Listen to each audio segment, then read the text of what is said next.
Ja, Leute, herzlich willkommen zu einem wunderschönen neuen Video auf diesem wunderschönen Kanal. Ich hoffe, euch geht's gut, mir geht's gut. Heute geht's mal wieder um Christian Tietz, der mittlerweile 4 Jahre im Amt ist. Das freut mich riesig, dass der Mann immer noch bei uns ist. Ist eine unglaubliche Bereicherung.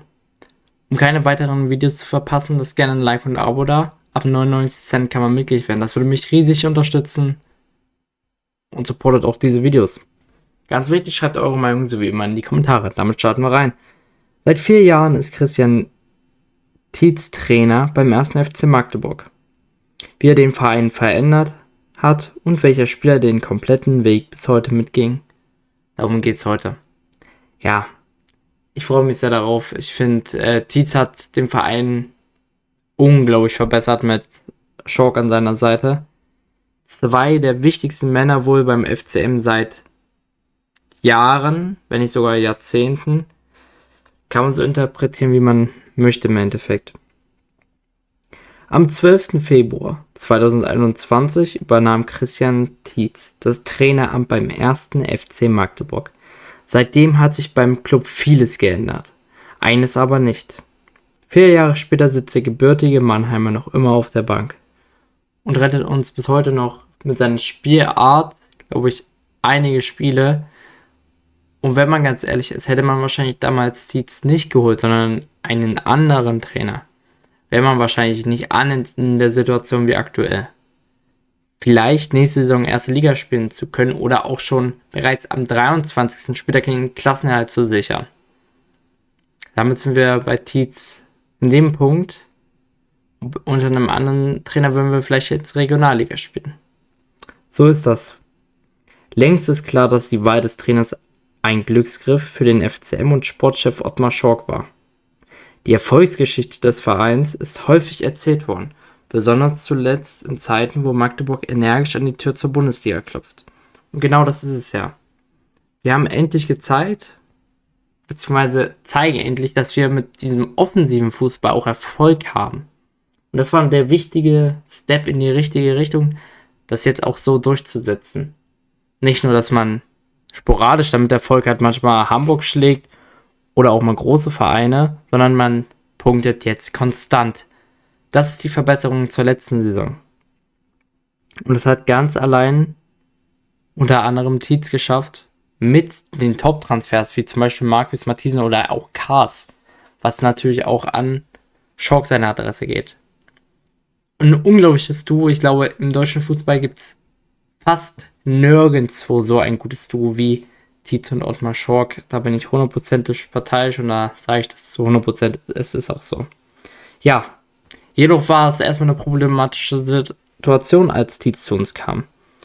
Nämlich, das war 2021 nicht abzusehen. Der FCM war bis auf Rang 20 der dritten Liga abgestürzt. Als Tietz zum Dienst an der verschneiten MDCC Arena antrat, begrüßten ihn Banner besorgter Fans. FCM erwache. 4. Liga? Fragezeichen, gute Nacht, stand darauf. Oder auch planlos, ideenlos, führungslos. Ja, es war sehr, sehr viel los in Magdeburg. Das kann man aus eigener Erfahrung sagen. Und ich persönlich habe auch schon fast das ganze Ding abgeschrieben, weil es eindeutig war. Und man eigentlich kaum noch eine Chance hatte, den Klassenerhalt zu halten. Muss man ganz ehrlich sagen. Und ich habe mir schon gedacht, ich fahre nächste Saison vielleicht nach Leipzig ein paar Mal. Aber zum Glück ist das nicht der Fall gewesen. Heute würde das kaum noch ein Fan des stolzen 1. FCM über seinen Verein behaupten. Denn Tietz ist längst zum Gesicht des Erfolgs geworden. Mehr noch als jeder seiner Spieler. Ja, Tietz hat es gezeigt, dass er ein absoluter Top-Trainer ist.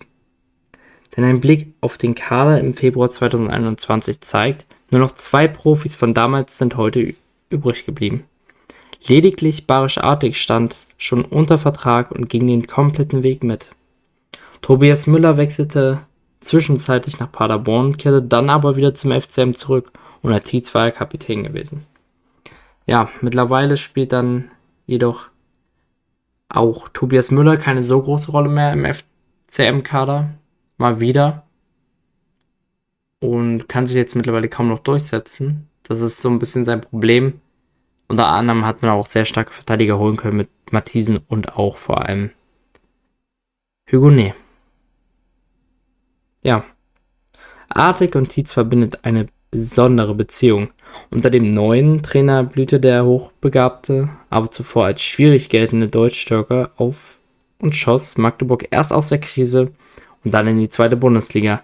Bis heute ist er der Star im Team, trotz vieler namhafter Zugänge. Ja, Barisch hat es geschafft. Auch er ist den großen Erfolgsweg mitgegangen und hat auch gezeigt, dass er Erfolg vor allem prägen kann. Und das ist ja eine Eigenschaft, die auf jeden Fall nicht jeder Spieler hat. Er hat sie auf jeden Fall. Und das ist eine sehr, sehr wichtige Eigenschaft für ihn. Auch als Typen ist das, glaube ich, für ihn wichtig, dass er dann auch so ein Schiff leitet und nach vorne bringt. Dafür kennt man ja ihn sehr gut in Magdeburg, dass er das auch sehr, sehr gerne möchte. Ansonsten hat Tietz den FCM in seinen 4 Jahren komplett umgekrempelt und konsequent weiterentwickelt. In seiner ersten Transferphase holte er Spieler wie Amara Condé, Jason Checker, Dominik Reimann oder auch unseren wunderschönen 100.000 Tore-Mann Luca Schuler nach Magdeburg. Sie prägten die Folgejahre sportlich, Keber Reimann ist heute sogar Kapitän. Ja, so kann man es gut zusammenfassen. Dabei scheute Tietz mit seinem Systemfußball auch vor unpopulären Entscheidungen nicht. Klassischen Mittelstürmern wie Christian Beck oder Kai Brünker flogen zwar Fanherzen zu, der Trainer plante dennoch ohne sie. Selbst aus der so spielstarken Aufstiegsmannschaft von 2022, von der Barisch Artig heute noch schwärmt, sind aktuell kaum noch Spieler übrig. Ja, ich glaube, man kann sich gut daran erinnern. Für mich so der härteste Moment war, glaube ich, als Jerome Bertram gegangen ist, wo man ihn dann auch noch persönlich gesehen hat, wie er das Gelände mit Tränen in den Augen verlassen hat. Das war, glaube ich, so der härteste Moment für mich in der Zeit, wo es den Aufschwung gab. Auch das mit Beckus war unglaublich schmerzhaft. Das muss man auch so sagen, wie es ist. Ja, da waren schon einige Situationen dabei. Auch Kai Brünker war sehr, sehr emotional. Das zeigt, wie Tietz seinen Entwicklungsweg weitergeht. In der zweiten Bundesliga ist mehr Geld für Transfers vorhanden. Die Qualität der Spieler steigt. Die Anforderungen des Trainers ebenso. Schließlich kann der FCM in der Zweitligatabelle inzwischen nach oben schauen. Auf Platz 4, was natürlich sehr, sehr ordentlich ist. Und vor allem, man hat im letzten Spiel amtierenden Tabellenführer geschlagen, der 1. FC Köln, der definitiv Erstligapotenzial besitzt, wenn nicht sogar im Kader klassisch hat, mit Spielern wie Erik Matte oder auch Damien Downs. Und auch der 53-Jährige steigert in den vergangenen 4 Jahren seinen Marktwert massiv. Zuletzt war von Angeboten aus Englands zweiter Liga die Rede. Der Name von Christian Tietz steht sicher bei vielen Sportdirektoren auf der Liste. Unter Vertrag steht er aber nur beim 1. FC Magdeburg. Und das schon seit bemerkenswerten 4 Jahren. Von mir aus könnte es nochmal 15 mehr werden.